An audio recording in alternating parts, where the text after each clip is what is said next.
ಪ್ರೀತಿಯುಳ್ಳ ದೇವರ ಮಕ್ಕಳೇ, ಯೇಸು ಕ್ರಿಸ್ತನ ಪರಿಶುದ್ಧ ನಾಮದಲ್ಲಿ ನಿಮ್ಮೆಲ್ಲರನ್ನ ವಂದಿಸುತ್ತೇನೆ. ಈ ದಿನದ ದೇವರ ವಾಕ್ಯದ ಭಾಗ ಆದಿಕಾಂಡ 2ನೇ ಅಧ್ಯಾಯ 5ನೇ ವಚನ. ಯೆಹೋವ ದೇವರು ಭೂಮಿ ಆಕಾಶಗಳನ್ನ ಉಂಟು ಮಾಡಿದಾಗ ಯಾವ ಗಿಡವಾದರೂ ಭೂಮಿಯಲ್ಲಿ ಇರಲಿಲ್ಲ, ಯಾವ ಪಲ್ಯವೂ ಹುಟ್ಟಿರಲಿಲ್ಲ. ಯಾಕೆಂದರೆ ಯೆಹೋವ ದೇವರು ಭೂಮಿಯ ಮೇಲೆ ಮಳೆಯನ್ನು ಸುರಿಸಲಿಲ್ಲ, ಭೂಮಿಯನ್ನು ವ್ಯವಸಾಯ ಮಾಡುವುದಕ್ಕೆ ಮನುಷ್ಯನೂ ಇರಲಿಲ್ಲ. ಆದರೂ ಭೂಮಿಯಿಂದ ಮಂಜು ಹಬ್ಬಿ ನೆಲವನ್ನೆಲ್ಲ ತೋಯಿಸುತ್ತಿತ್ತು. ಪ್ರಿಯವಾದವರೇ, ಮನುಷ್ಯನು ಈ ಭೂಮಿಗೆ ಬಂದು ಕೆಲಸ ಮಾಡುವ ತನಕ ದೇವರು ಮಳೆಯನ್ನು ಸುರಿಸಲಿಲ್ಲ. ಭೂಮಿಯಿಂದ ಬಂದ ಹಿಮದಿಂದ ಎಲ್ಲಾ ಜಾತಿಯ ಮರಗಿಡಗಳನ್ನು, ಕಾಯಿ ಪಲ್ಯಗಳನ್ನು ಬೆಳೆಯಿಸಿದನು. ಮನುಷ್ಯನು ಕೆಲಸ ಮಾಡಲು ಪ್ರಾರಂಭಿಸಿದ ಬಳಿಕವೇ ಮಳೆ ಸುರಿದದ್ದು.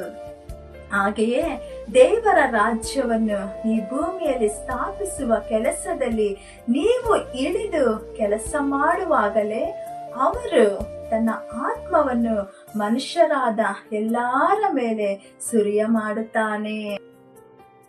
ಪ್ರಿಯರೇ, ಈ ಲೋಕದ ಎಲ್ಲ ಅಗತ್ಯತೆಗಳು ಮೇಲಿಂದ ಬರುತ್ತದೆ ಎಂದು ನೀವು ಆಕಾಶವನ್ನು ನೋಡಿಕೊಂಡೇ ಇರಬೇಡಿರಿ.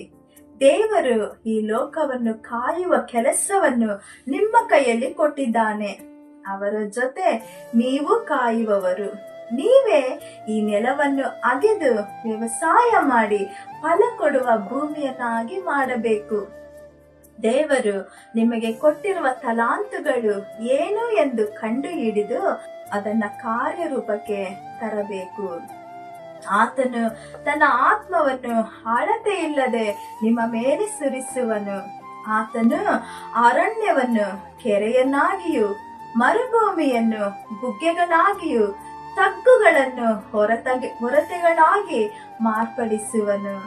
ನೀವು ಅನೇಕ ಜನರ ಬಾಳಲಿರುವ ಅರಣ್ಯವನ್ನು ಮತ್ತು ಬೆಂಗಾಡಾದ ಜೀವಿತವನ್ನ ಬದಲಾಯಿಸಿ ಪರಿಶುದ್ಧಾತ್ಮನ ನದಿಯನ್ನು ಹರಿಯುವಂತೆ ಮಾಡಿ ಪ್ರಯೋಜನಕರವಾದ ಮನುಷ್ಯರನ್ನಾಗಿ ಬದಲಾಯಿಸಿರಿ. ದೇವರು ತಾನೇ ನಿಮ್ಮನ್ನ ಆಶೀರ್ವದಿಸಲಿ. ಆಮೇನ್. God bless you.